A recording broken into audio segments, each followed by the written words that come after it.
Good morning everyone. Radhe Radhe सभी को। One time series में आपका फिर से स्वागत करता हूँ। पार्ट ऑफ स्पीच चैप्टर करने जा रहे हैं आज हम। इंट्रोडक्शन फर्स्ट क्लास है। एसएससी, बैंक, रेलवे, एनडीए, कोई भी स्टेट एग्जाम यानी ऑल गवर्नमेंट एग्जाम के लिए सीरीज आपकी एप्लीकेबल है, आप देख सकते हैं। ठीक है। पार्ट ऑफ स्पीच बेटा एक ऐसा चैप्टर है जिसके बिना आप अपनी ग्रामर स्ट्रॉन्ग कर ही नहीं सकते हो। ठीक है। मान लीजिए आपने प्री निकाल लिया लेकिन मेंस नहीं निकाल पाओगे, क्योंकि मेंस में क्लोज टेस्ट हो गए, पैसेज हो गए, बहुत बड़े बड़े आते हैं। तो कई बारी कुछ वर्ड्स ऐसे आते हैं जिनका मतलब हमें नहीं पता होता क्या होगा। तब हमें आर्ट ऑफ स्पीच चैप्टर की बहुत ज़्यादा ज़रूरत पड़ती है।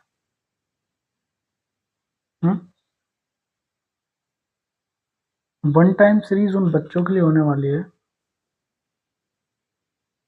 जिनकी कहीं ना कहीं इंग्लिश वीक है और उन्होंने सपना देखा है गवर्नमेंट जॉब का, अच्छी पोस्ट का। उन बच्चों के लिए वन टाइम सीरीज है। पढ़ाने की जिम्मेदारी बेटा मेरी, और पढ़ने की जिम्मेदारी आपकी। कोई भी बच्चा मूवीज की तरह इन वीडियोस को नहीं देखेगा कि बेड पर लेट कर आप इन्हें देख रहे हैं। कोई फायदा नहीं होने वाला। पेन उठाइए, कॉपी उठाइए, साथ में मेरे पढ़िए। जो जो मैं बोलता हूँ उस चीज को आप भी बोल बोल कर लिखिए। जब आप बोल बोल कर लिखेंगे, आपका ब्रेन आपकी आवाज पर फोकस करेगा, उस चीज में बिजी हो जाएगा, जिससे एक्स्ट्रा थॉट्स आने बंद हो जाएंगे, आपका फोकस बनेगा। क्लास स्टार्ट करें। मैंने आपसे बोला मैं आपको तीन चीजें दे रहा हूँ: इंजन, टायर और स्टीयरिंग, और आपको इन्हें यूज करना है। क्या क्या? Engine, tyre, steering. मैंने बोला कि आपको इन्हें यूज कर कर बताना है। तो आप तो कहोगे सर कैसी बातें कर रहे हैं आप, भला इंजन का हम कैसे यूज कर लेंगे? टायर, चलो टायर का तो ठीक है, खेलने के लिए जैसे गांव में चलाते थे। तो सर स्टीयरिंग का क्या करेंगे? हाँ सर, एक काम हो सकता है, अगर हम इन तीनों चीजों को जोड़ दें तब कुछ हो सकता है सर। उनका अच्छा जी, मतलब जोड़ने से पहले कुछ नहीं होगा सर। जोड़ने से पहले तो सिर्फ एक पार्ट है। अगर आपको मीनिंग चाहिए या कुछ ऐसा जैसे हम यूज कर पाए, उसके लिए तो सर जोड़ना पड़ेगा। जोड़ने के बाद बनेगी कार, और सर कार को हम यूज कर सकते हैं। मतलब आप ये कह रहे हो कि जब तक हम इन्हें नहीं जोड़ सकते, या जब तक हम इन्हें नहीं जोड़ेंगे तब तक ये सिर्फ केवल पार्ट है, और जैसे ही हम इनको जोड़ते हैं ये एक यूजफुल थिंग, मीनिंगफुल थिंग यानी कि कार में तब्दील हो जाता है, और इसे हम यूज कर सकते हैं। बिल्कुल सर। मैं कहा ओके। अच्छा, अब अगर मैं बोलूं आपके पास ये चार वर्ड है, इन चार वर्ड्स से आपको किसी को कुछ समझाना है, समझा पाओगे? Ram school fast run. अगर मैं आपसे बोलूं राम स्कूल फास्ट रन, है जी, क्या कह रहे हो सर? समझ ही नहीं आ रहा सर, मतलब क्या कहना चाह रहे हो? कुछ इनकम्प्लीट सा लग रहा है, कुछ अधूरा सा लग रहा है सर। एक पैटर्न नहीं पकड़ आ रहा है सर, ऑर्डर पकड़ में नहीं आ रहा है, कुछ मीनिंग समझ नहीं आ रहा है सर। मैंने कहा अच्छा जी। तो अब आपके अंदर थोड़ी खलबली मचेगी कि सर अगर मैं फास्ट को आगे कर दूं, रन को आगे कर दूं और स्कूल को पीछे कर दूं, तो सर दिमाग तो सही जा रहा है आपका। हम्म? जैसे सर मैं बोल दूं राम फास्ट स्कूल रन, पर अभी भी कुछ फील नहीं आ रहा है। सर मैंने बोला Ram run school fast, sir इसका कुछ मीनिंग बन रहा है।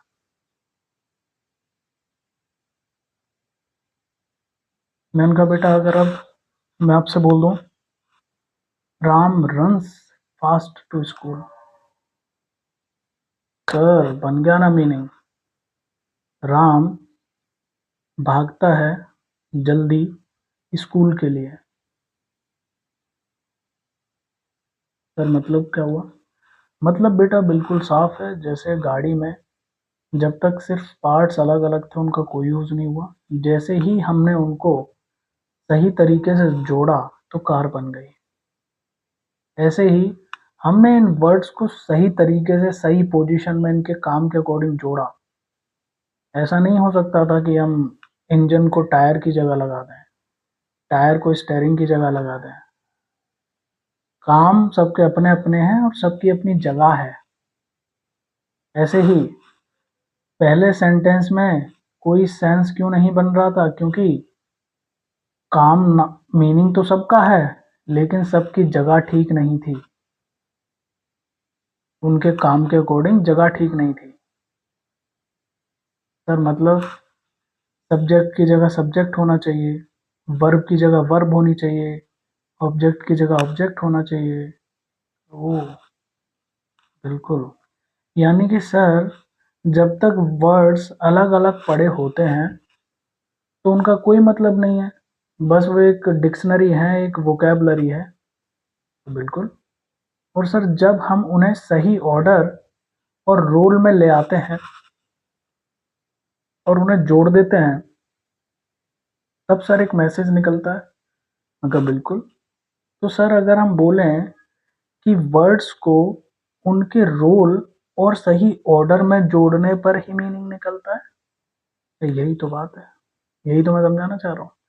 जब तक हम चीजों को उनके सही रोल और सही पैटर्न यानी सही ऑर्डर में नहीं जोड़ेंगे तब तक मीनिंग निकलेगा ही नहीं। यूँ कहोगे सर हम ये तो समझ गए कि मीनिंग निकालने के लिए या किसी चीज़ का यूज़ करने के लिए ऑर्डर सही होना चाहिए और उसके रोल के अकॉर्डिंग हमें लगाना चाहिए, तभी मैसेज बनता है। तो सर इससे क्या, इससे क्या? मैंने कहा बेटा इससे ये कि कोई भी सेंटेंस में जितने भी वर्ड्स होते हैं उनका अपना एक रोल होता है और उनका अपना एक ऑर्डर होता है। जब ये सही होगा तब ही मीनिंग निकलेगा।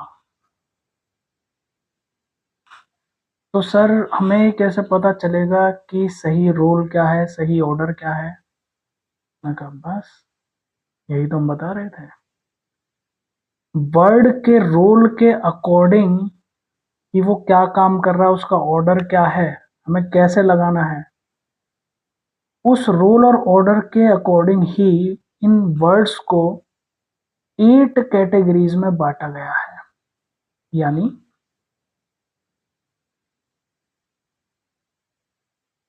पार्ट्स ऑफ स्पीच वो कैटेगरी है, ध्यान से सुनना बेटा।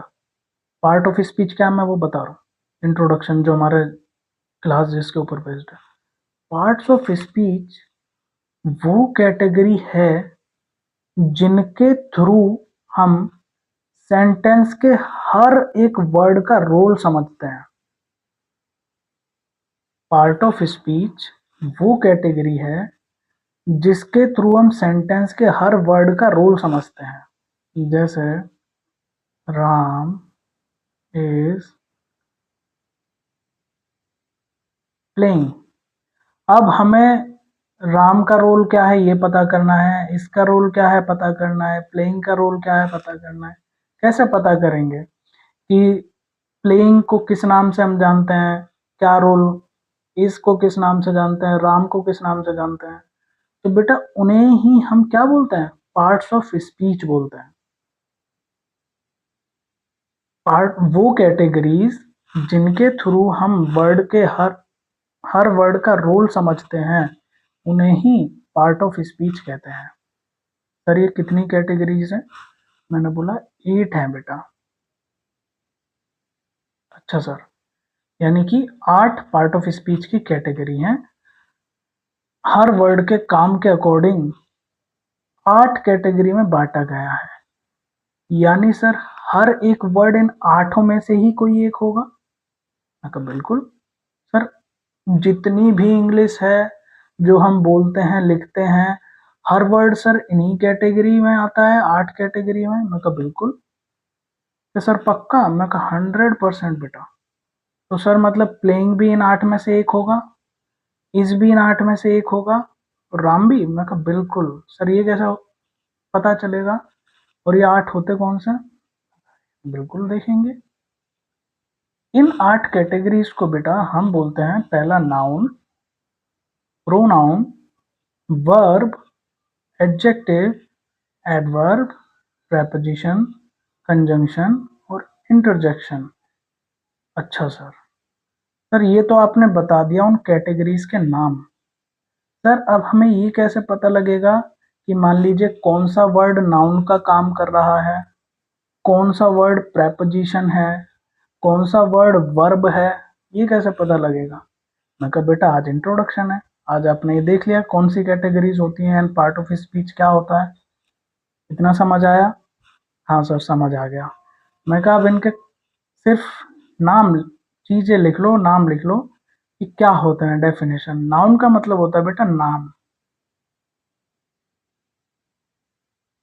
ठीक है। प्रोनाउन का मतलब होता है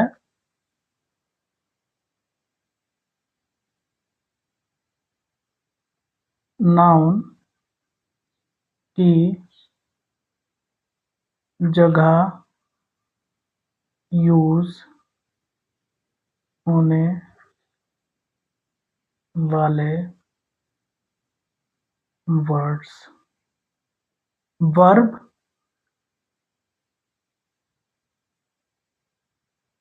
एक्शन या स्टेट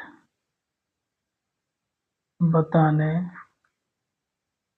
वाले वर्ड्स। एडजेक्टिव, नाउन और प्रोनाउन के बारे में एक्स्ट्रा डिटेल बताने वाले वर्ड्स। एडवर्ब, वर्ब, एडजेक्टिव और खुद एडवर्ब के बारे में एक्स्ट्रा डिटेल बताने वाले वर्ड्स। प्रेपोजिशन,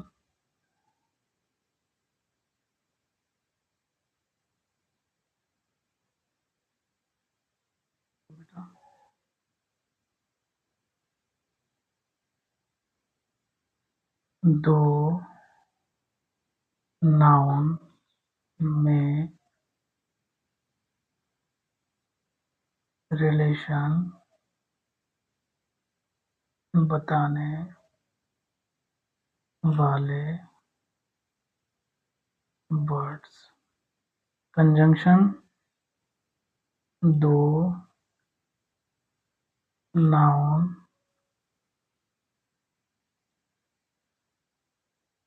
नाउन रहना दो, वर्ड्स लिखो, दो वर्ड्स और सेंटेंसेस को जोड़ने वाले वर्ड्स। अब आ जाओ इंटरजेक्शन। Expressing words. सर ये आपने लिखवा दिया, इसे हम याद कर लेंगे। सर ये क्या कहना चाह रहे हो, होते क्या है? अब बेटा होते क्या है का जवाब आपको वीडियोस में मिलेगा अगली, जिसमें हम एक एक करके सबके बारे में, आठों के बारे में क्या करने वाले हैं, बात करने वाले हैं। ठीक है, आज की वीडियोस में हमने क्या देखा, पार्ट ऑफ स्पीच क्या होते हैं, पार्ट ऑफ स्पीच की जरूरत क्यों पड़ती है, और इनकी 8 कैटेगरीज नाम क्या क्या हैं, और उनकी छोटी छोटी डेफिनेशन देख ली है। बाकी इनका क्या रोल है, कैसे हम पहचानते हैं, वो सारी चीजें आगे की वीडियोस में। तो आज की क्लास में बेटा इतना ही, मिलते हैं आगे की क्लासों में, तब तक के लिए राधे राधे।